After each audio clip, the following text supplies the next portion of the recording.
pitié de moi, etc. Ils implorent. Ils sont guéris, pas guéris, en général plutôt guéris. Là, rien de tout ça. Elle va voler de la puissance à Dieu d'une certaine façon. Elle touche le manteau et de la puissance de Dieu se diffuse en elle. Et elle est guérie, premier temps. Deuxième temps, Jésus se demande qui l'a touchée. Et là, on comprend bien que cette femme a pris quelque chose à Jésus sans lui demander la permission et qu'au fond, c'est bien. Sinon, il ne l'aurait pas guéri. Au fond, c'est presque dans la nature de Dieu qu'on lui prenne de la puissance pour être guéri et pour être soi-même transformé. Vous voyez ? Mais ça ne suffit pas. C'est ça qui est super intéressant. C'est qu'ensuite, cette femme, il va falloir qu'elle témoigne. Donc Jésus s'arrête. Qui m'a touché? Les apôtres qui ne comprennent rien disent n'importe quoi, mais tu te rends compte, Seigneur, il y a une telle foule, etc. Ils restent au niveau d'observation simple, ils restent au niveau logique simple. Et finalement, leur réponse est assez est belle et bonne. Sauf qu'ils sont à côté de la plaque. La femme va témoigner, elle va dire ce qui s'est passé, courageusement. On sent dans le texte qu'il lui a fallu du courage. Vous allez voir, c'est Luc 8, 40, 48 je crois, ou 45. Et à ce moment-là, Jésus a une autre parole, une deuxième parole, et il lui dit, ta foi t'a sauvé. Sous-entendu, tu as reçu maintenant tout ce que tu pouvais recevoir. Donc, pour prendre un peu votre langage, elle a le package complet. D'accord ? Bonne cliente, elle a été rassasiée, Jésus, bon fournisseur, il a bien fait son boulot. Un boulot où il a agi librement dans un deuxième temps, de façon extrêmement pédagogique, et dans un premier temps, un boulot où finalement, il a fait quelque chose d'archi simple, presque au-delà de sa volonté propre. Vous allez me dire, quel est le rapport avec la prière et quel est le rapport avec mon efficacité en entreprise ou ce que je peux faire en entreprise quand je suis chrétien. Au fond, dans la prière, c'est exactement ça qui se passe. Je crois que c'est Étienne tout à l'heure qui a dit ça, ou Frédéric, je crois que c'est Étienne. Quand il parle des portes, vous savez, qu'il franchit, au fond, il touche à chaque fois Jésus, le manteau de Jésus. Et Jésus ne peut pas faire autre chose que de se diffuser en lui. Alors, il y a une formule latine, vous retrouverez en théologie, ça s'appelle le bonum diffusium. C'est-à-dire qu'à chaque fois que je touche Dieu, Dieu se diffuse. Alors Philippe, vous allez venir avec moi. Il ne l'a pas prévu du tout. C'était pas prévu non plus. Venez. Posez vos lunettes. Voilà. Je sers de cobaye. Voilà. Tu vas venir aussi, toi. Faut être rapide. Bon, alors je vous présente Philippe et je vous présente lui. Alors l'humanité. L'humanité. Qu'est-ce qui se passe au tout début? Au tout début de notre histoire, on entend parler de Dieu par les oreilles. Il les a cachés, s'est fait pousser les cheveux récemment. Et ça, c'est saint Paul qui le dit. On se convertit par les oreilles. D'accord? Donc, il tourne autour de Dieu et il contemple Dieu. Et oui, lui, c'est Dieu. Madame. Vous ne le saviez pas. Vous savez que c'est pas vrai. Et vous restez calme.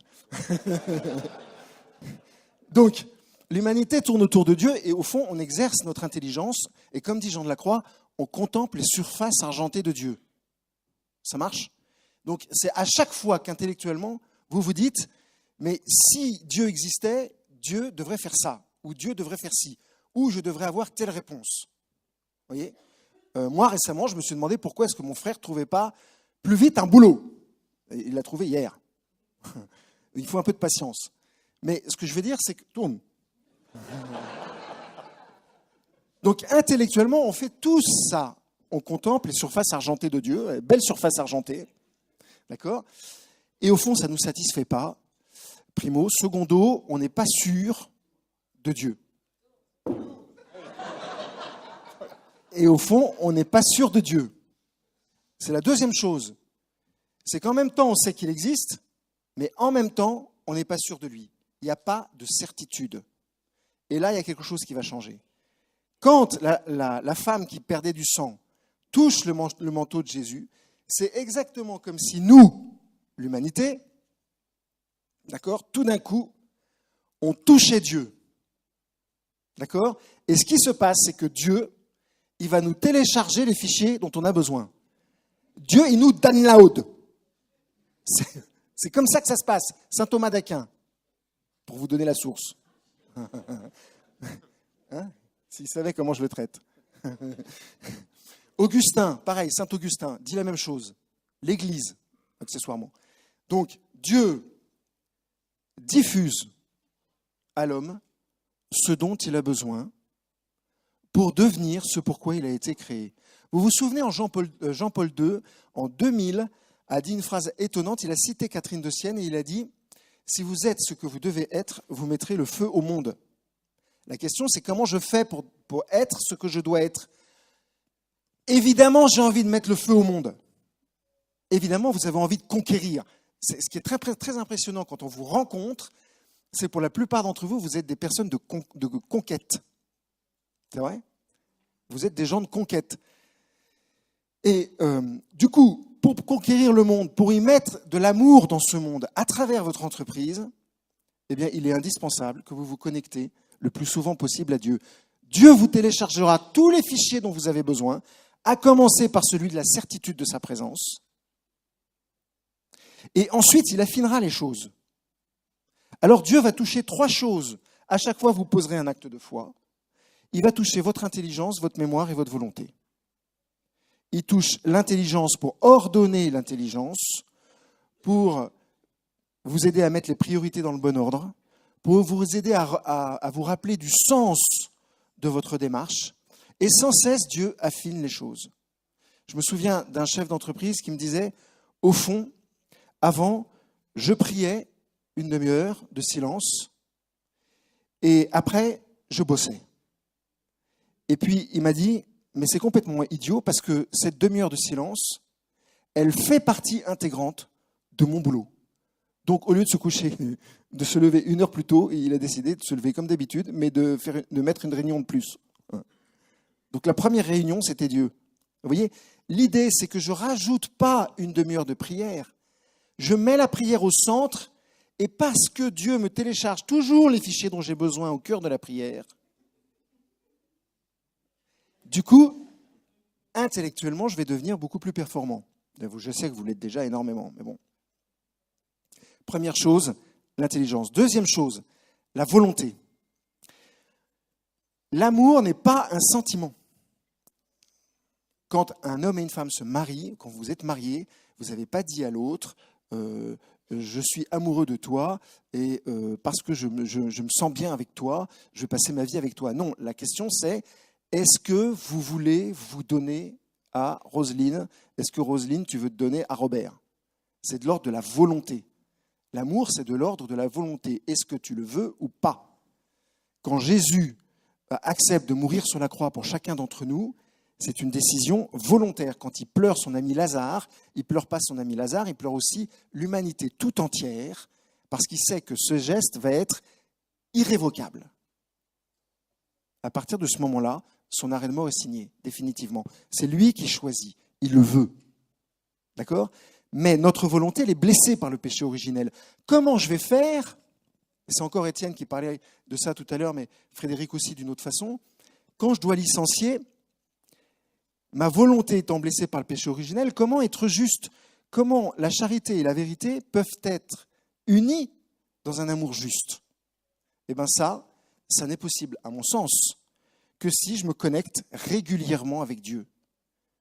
En ayant la foi que Dieu se téléchargera ce dont j'ai besoin, transformation de la volonté. Et enfin, transformation de la mémoire, pour que Dieu guérisse ma mémoire blessée et que je puisse, par cette action de Dieu dans ma mémoire, me rappeler ce qu'il est bon que je fasse. Vous savez, un enfant, quand vous lui donnez quelque chose qui est bon, il y a un mot qui arrive tout de suite. Encore. D'accord ? Eh bien, je pense que quand on travaille pour Dieu, quand on travaille avec Dieu, qu'on soit chef d'entreprise ou pilote d'hélicoptère ou prêtre, c'est toujours la même chose au fond.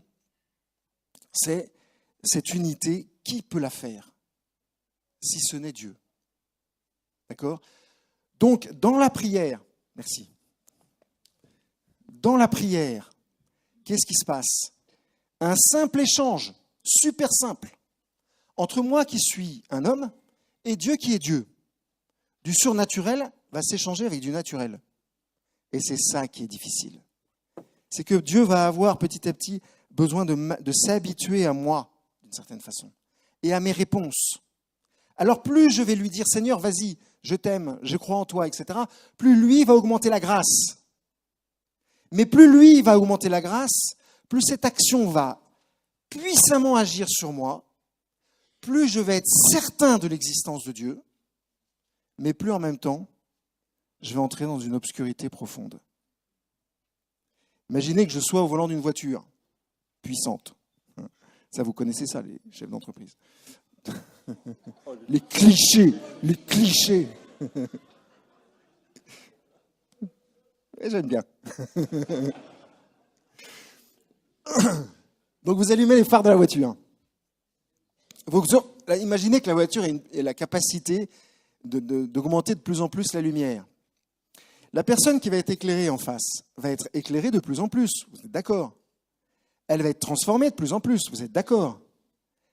Elle va pouvoir faire de plus en plus de choses imbibées par cette grâce, vous êtes d'accord? Elle va donc être de plus en plus efficace, ok?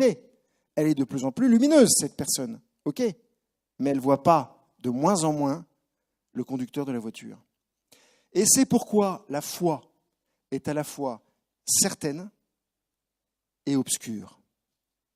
La foi donne Dieu, c'est ce que je vous disais tout à l'heure, Dieu se télécharge à nous. Mais en même temps, il y a cette obscurité. Et ce n'est pas de doute. Le doute, ça n'a rien à voir. Le doute, c'est une torsion de l'intelligence qui fait que je ne vais pas reconnaître la vérité objective. Confère, Kant, confère, pas mal de gens comme ça. Je vous dis, le mur est rouge. Vous me dites, mon père, c'est vous qui le dites. Oui, c'est vrai que c'est moi qui le dis. N'empêche qu'il y a une vérité objective. D'accord? Le mal dont on souffre aujourd'hui, c'est Benoît XVI qui le dit, c'est d'un certain relativisme. Et c'est un relativisme mortel. Je me souviens, et je vais peut-être terminer, je ne sais pas où on en est, 5 minutes, formidable, alors ça c'est unique au monde. Quand j'enseignais à des terminales, et je leur parlais de ça, évidemment, et il y en avait toujours un pour me dire « Ouais, mon père, c'est vous qui le dites, le mur n'est pas rouge. » Alors, j'avais la chance de travailler à côté d'une grande artère, Faubourg Saint-Antoine, à Paris. J'aurais dit « Les gars, stop, on arrête tout, vous posez vos affaires, on sort, on va au bord du sur le faubourg. » Et je prenais le gars en question, je lui disais « Viens avec moi, tu vas m'aider à faire une petite expérience vitale. » Je savais qu'il y avait un coin où il y avait à peu près 200 mètres entre les deux feux rouges.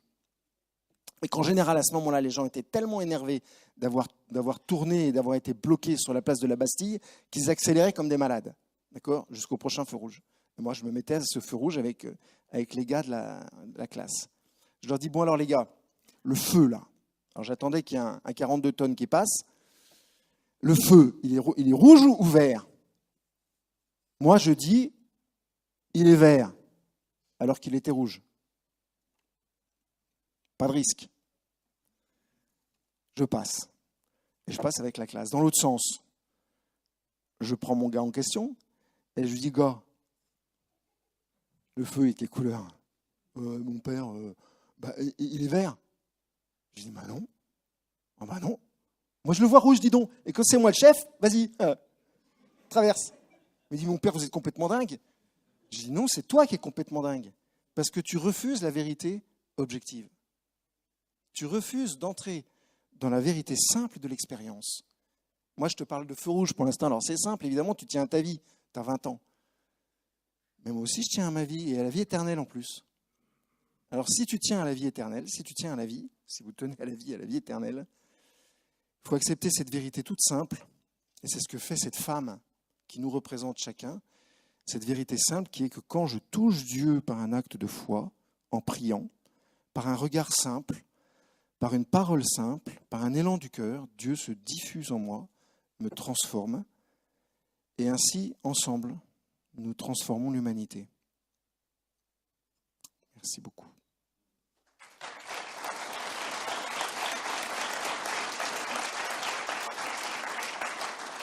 Merci, Père. Je crois qu'il y a déjà des doigts qui se lèvent. Allez-y, si vous arrivez.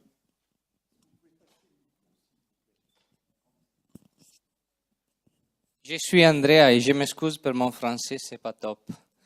Et j'ai une question. Moi, je vais à l'église tous les jours. Tous les jours, je prends l'Eucharistie. Et tous les jours, je fais la prière. Et je fais la conversion en 2015. So, je suis fraîche, nouveau. Je suis pas protestant, je suis catholique. Mais encore, je n'ai pas entendu qu'est-ce que la différence. Mais ça, c'est une autre chose. Tu peux y alzare. Voilà, élève-toi. Alors, ça c'est Dieu. Voilà. Ça c'est moi, Andrea, l'humanité. Je touche Dieu quand je vais prendre l'Eucharistie, quand je suis dans la prière. Mais comment tu vas faire espace pour faire entrer la fiche que j'ai besoin? Parce que moi, quand je vais dans l'église, j'ai trop de monde dans la tête. Pensieri, émotions. Il n'y a pas de place. Il y a peut-être une seconde et il y a place qu'entre quelque chose. Mais tu dis, touche entre quelque chose. Pour moi, pour toucher, ça m'a pris un mois de prière et après, je ne sais pas si c'est l'Esprit Saint ou quelque autre chose qui entre. Merci. Oui, c'est la question de la distraction. Alors, qu'est-ce qui se passe quand je vais prier et que je pose un acte de foi? J'entre dans une zone de mon être qui s'appelle l'âme, et c'est dans cette zone-là que je vais rencontrer Dieu. Et quand j'entre dans cette zone-là, mon intelligence, mes sens, ma mémoire vont s'activer parce que ils ne sont plus sollicités. Je ne sais pas si vous avez connu ce petit jeu quand... oui, on a le même âge. Ce petit jeu, c'est le jeu du Pac-Man. Vous vous souvenez de ça? C'est des petites bêtes qui doivent manger des fruits. Okay? Toute la journée, avec notre intelligence, on mange des fruits. Toute la journée. Notre sensibilité, pareil, on mange des fruits. Okay? Quand on pose un acte de foi, quand on se met à prier, on ne mange plus de fruits. Donc l'intelligence, la mémoire et la volonté, pas la volonté, l'intelligence et la mémoire, la sensibilité, mangent dans le vide. Comme ils ne sont pas contents de manger dans le vide, ils vont puiser dans la mémoire ou dans l'imagination. D'où la distraction. Est-ce que ça m'empêche de m'unir à Dieu?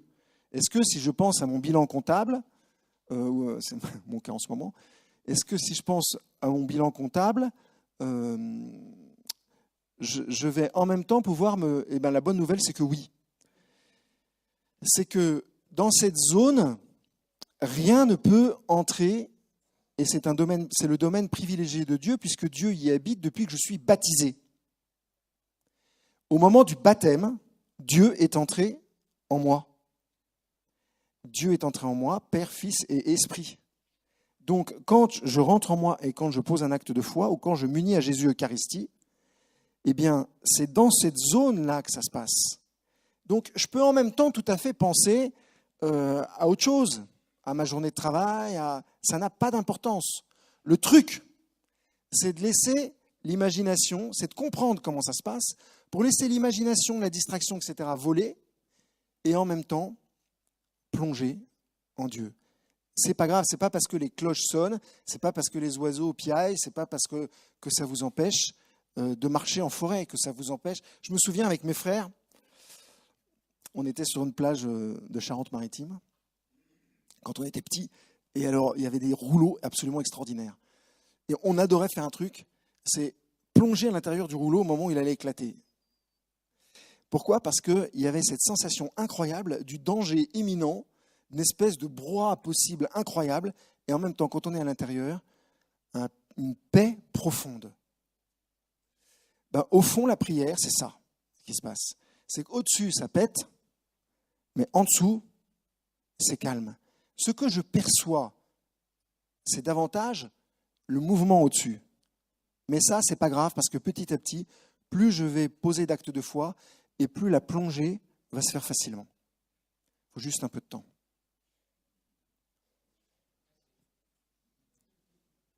Une autre question.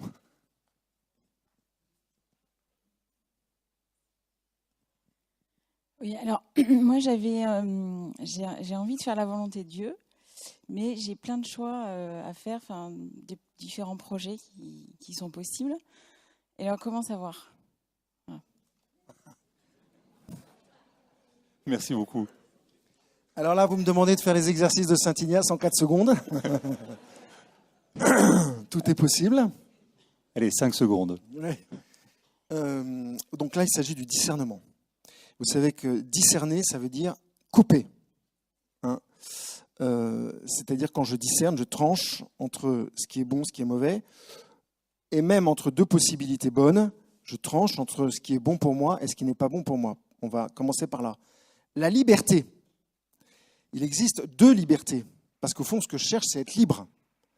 Donc il existe 2 libertés. Une liberté de condition, c'est ma capacité, par exemple, à diriger ou non une entreprise. Moi, je ne suis pas capable. Je peux faire autre chose, mais pas ça. Je ne suis pas câblé pour ça, pas pour l'instant.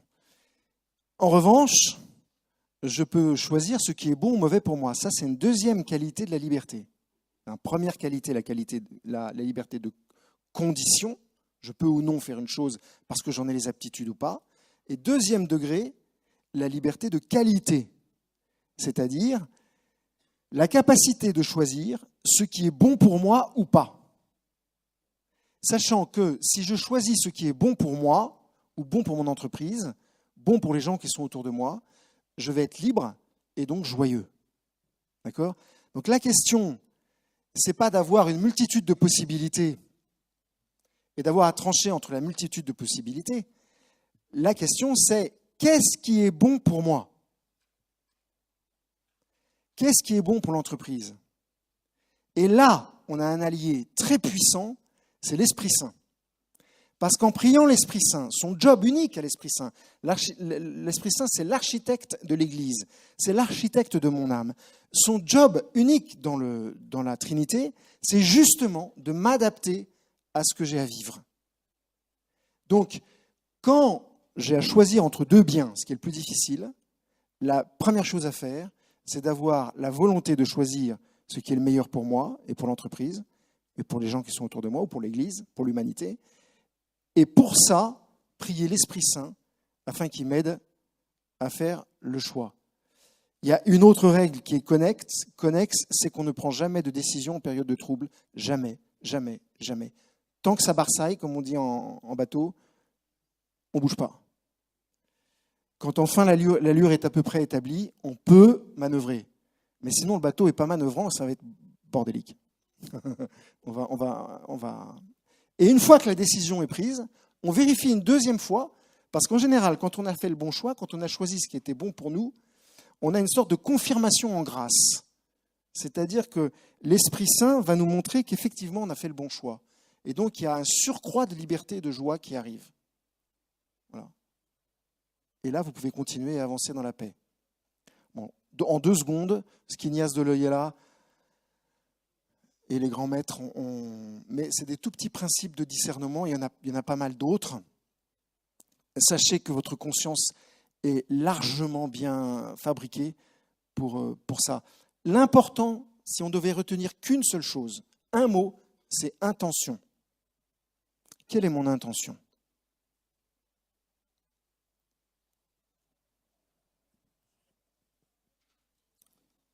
D'autres questions ? Alors, attendez.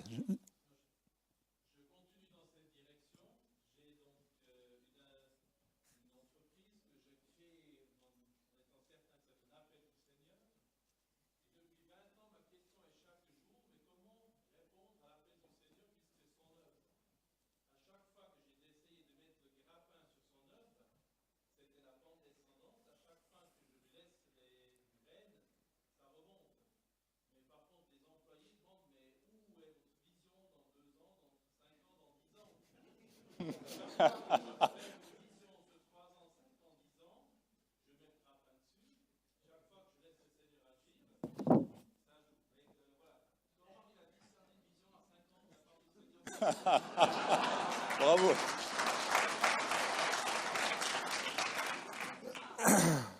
J'adore votre question. Parce que dans mon parcours, j'ai été vicaire et puis j'ai été fait de la formation auprès de séminaristes. J'étais père spirituel de séminaristes. Et là, je viens d'arriver dans une paroisse au mois de septembre et la première question, tous les gens me tombent dessus en me disant « Mais mon père, c'est quoi votre planning ?» Ce à quoi je leur réponds la même chose que vous, cher monsieur. Je n'ai pas le planning de Jésus-Christ de Nazareth. Je peux vous dire ce qui me paraît évident pour que les choses fonctionnent habituellement au regard de l'Église. La beauté de la liturgie, la beauté des sacrements, la justesse des enseignements, qui est bien une belle formation, qui est bien truc de base. Mais j'ai découvert par une petite phrase l'autre jour que Jean-Paul II avait dit que Notre-Dame des Victoires était l'épicentre de la nouvelle évangélisation.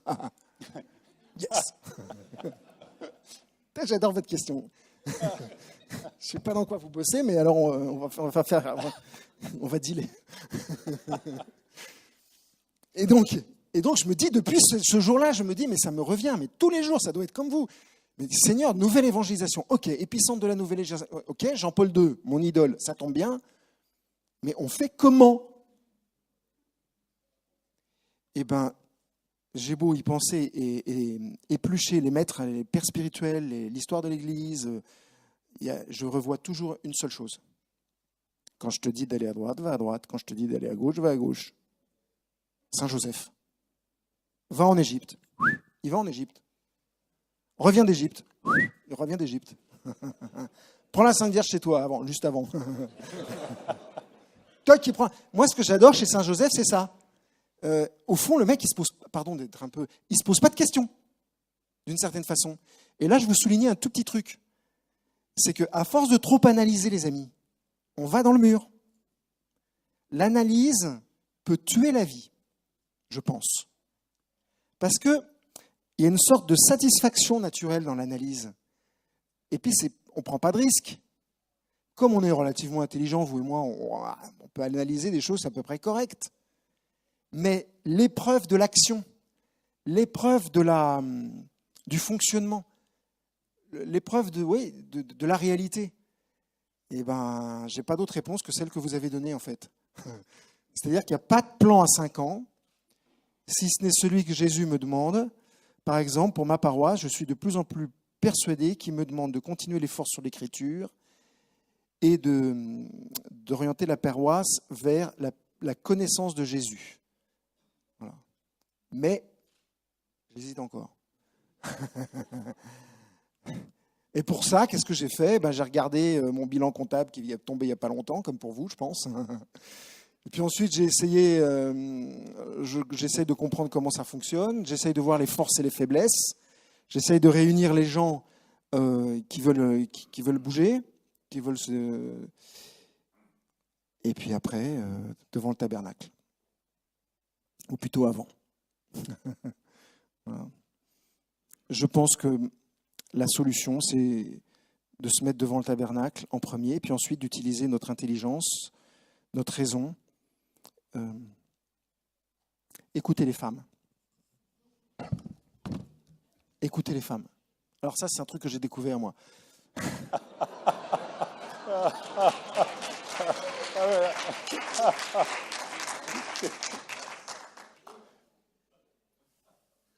J'ai 6 bonnes sœurs. Je suis arrivé, l'évêque il m'a dit, t'es curé Notre-Dame des Victoires. Est-ce que tu veux bien être curé de Notre-Dame des Victoires? J'ai dit, là où il y a 6 bonnes sœurs, je dis non. 6 femmes. Vivre avec 6 femmes à longueur de journée, je vous le souhaite. Hein. Non, elles sont fantastiques. C'est des saintes. Vraiment. Vraiment. Je les ai éprouvées depuis 6 mois. Non, c'est vraiment des saintes. Là, je n'ai pas tellement envie de rigoler parce que elles sont phénoménales. Bon. Mais j'ai appris un truc. C'est qu'elles ne voient pas comme nous. Elles voient des trucs qu'on ne voit pas. Et là, je me suis rappelé Jean-Paul II qui a dit à un moment, à propos des femmes, elles sont les sentinelles de l'invisible. Et donc, j'aime beaucoup quand je turbine tout seul dans mon coin ou avec des collègues, j'aime beaucoup appeler les religieuses l'une ou l'autre ou discuter avec des femmes dont j'ai un peu confiance, avec qui j'ai un peu de... Et puis leur jeter et puis réfléchir avec elles, mais vraiment de façon ouverte. Presque comme si c'était un vicaire.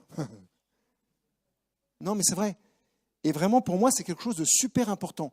Et je ne fais pas ça à cause du nombre, hein, parce qu'il faut la parité, j'en ai rien à faire de la parité. Mais vraiment parce que je pense qu'elles ont une place absolument essentielle dans le dispositif. Et je crois que dans l'Église, malheureusement, on n'a pas fait assez attention à ça. Et là, je pense à la formation des prêtres, dont ça a été mon truc pendant 6 ans. Voilà, donc écoutez votre femme si vous êtes marié. Parce que là, il y aura toujours un truc. Il y aura tout.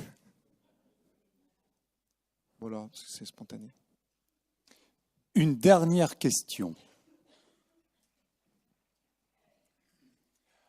Alors, ça prolonge encore ce point-là. C'est les moments où j'ai le sentiment d'être en vérité en tant que dirigeant, c'est les moments vraiment de lâcher prise. Mais j'ai l'impression qu'on est facilement lâché prise quand on a un poste de salarié, qu'on est, je sais pas, gardien d'un parking, où là on peut être en horizon toute la journée, en prière. Et j'ai l'impression que l'énergie de dirigeant, elle est en radicale opposition avec cet état de lâcher prise, parce que moi, quand je lâche prise, mon acheteur, il va acheter des pièces en centimètres au lieu de les acheter en millimètres, il va confondre parce qu'il est anglais, enfin bon, peu importe. Et plus je lâche prise, plus c'est là où voilà, j'ai l'impression que je dois être en... C'est pour ça que le mot lâcher prise est un mot très piégé. Ouais. Et... C'était votre question ? La question, c'est comment concilier ces énergies en opposition. J'ai l'impression que l'énergie que je dois mobiliser le matin quand je réveille, que je me pense à toute ma to-do list, tout ce que je vais devoir faire, gérer, tout ça, est en radicale opposition avec ce lâcher-prise et comment trouver cette conciliation. D'accord. Alors, je pense que plus on est un homme d'action, plus il faut prier. Saint François de Sales, un jour, il voit un de ses collègues évêques qui vient le voir et qui lui dit « J'arrive plus à prier. Combien de temps tu pries? 1 heure. J'ai trop de travail. Eh ben, maintenant, tu vas prier 2 heures. » Parce qu'en fait, je le répète, c'est ce que je disais tout à l'heure, le contact avec Dieu renseigne sur et m'aide à discerner ce qui est bon pour moi ou pas. Première chose. Mais deuxième chose, c'est Bergson qui souligne ça et qui dit « L'acte renseigne de la vérité sur l'acte. » C'est-à-dire que quand je pose un acte, mon action me renseigne en elle-même. Je sais que ce que je fais a une valeur pas seulement théorique mais pratique. Et l'acte me dit tout de suite si j'ai eu raison de le faire. Typiquement, vous êtes au volant de votre voiture super puissante, vous prenez un virage à gauche alors qu'il faudrait le prendre à droite, ben vous allez dans le mur. L'acte vous renseigne si vous avez eu raison de le faire ou pas. Et je pense que s'abandonner, c'est un double mouvement, c'est un mouvement passif et un mouvement actif. Et malheureusement, je crois qu'il y a beaucoup de chrétiens en entreprise qui se plantent à cause de ça. C'est une hérésie qui s'appelle le quiétisme, c'est-à-dire que je m'abandonne et du coup, le fournisseur envoie ses mesures en centimètres au lieu de... Ça, c'est du quiétisme, c'est une hérésie. En revanche, je me mets devant le Seigneur, je prends contact avec le Seigneur, je m'ouvre au Seigneur, je l'écoute attentivement, j'essaye de comprendre ce qui se passe autour de moi, et puis ensuite, je pose des actes. Eh bien, l'acte fait partie de l'abandon. L'acte fait partie du lâcher-prise. Pardonnez-moi, je vais parler un peu de ce que je connais, mais en bateau, si vous lâchez prise, c'est la catastrophe pure. Vous ne lâchez pas prise, comme on dit en marine, mais on garde la main dessus. On a la main dessus. Si on n'a pas la main dessus, on va au taquet, ça c'est sûr et certain. En revanche, je m'abandonne. Moi, j'ai un truc, c'est que je ne mets jamais de chapeau, parce que ça m'empêche de sentir le vent, de sentir la mer, de sentir et donc de bien diriger le bateau. Voilà. Et ben pour moi, lâcher prise, c'est avant tout être dans l'instant présent et être dans la réalité de ma vie. C'est ça le lâcher prise pour moi. C'est pas être dans une espèce de passivité. Enfin, je crois pas. Père, nous allons vraiment vous remercier pour votre enseignement et aussi merci à vous toutes pour vos questions. Et donc, nous vous proposons de rejoindre votre atelier suivant. Un grand merci.